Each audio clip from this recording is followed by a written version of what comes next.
લોકસભા ચૂંટણીની તૈયારીઓ પૂરજોશમાં ચાલી રહી છે, પરંતુ આ ચૂંટણી કંઈક જુદી દિશામાં જઈ રહી હોવાથી પૂર્વ આરોગ્ય મંત્રી અને જનસંઘી ભાજપના પાયાના કાર્યકર્તા હેમાબેન આચાર્યને બારોબાર દુઃખ થઈ રહ્યું છે અને તેમને પોતાની વ્યથા ઠાલવી છે. જોઈશું આ ખાસ અહેવાલમાં.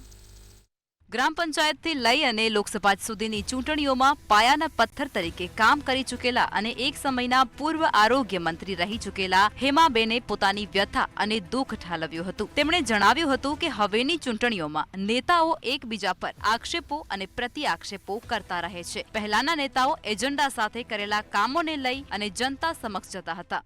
એકબીજા ઉપર આક્ષેપબાજીથી આ ચૂંટણી લડાઈ રહી છે.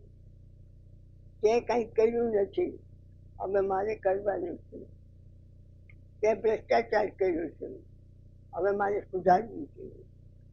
આ એક જ મોટો હોય એના એક મુદ્દા ઉપર એની ચૂંટણી લડાઈ છે એવું મને લાગે છે. પહેલા કઈ રીતના ચૂંટણી થતી હતી તમારા સમયમાં? ત્યારે અમે શું કરવા માંગીએ છીએ, મારો એજન્ડા હોય કે અમે જો રાજ સત્તા ઉપર આવશું તો લોકોને પાણી માટેના વલખા મારવા પડશે નહીં. આવો એક મેસેજ, એક એજન્ડા અપાય અને એના ઉપર કામ થાય.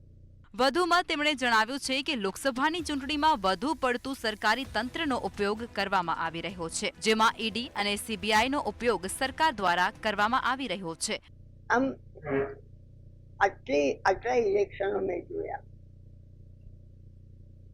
તો આ વખતના ઇલેક્શનમાં સરકારી તંત્રનો ઉપયોગ ઘણો વધારે થાય. પછી ઈડી હોય,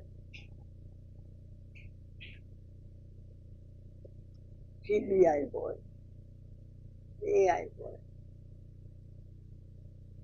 શા માટે? એને એનું કામ કરવા દો.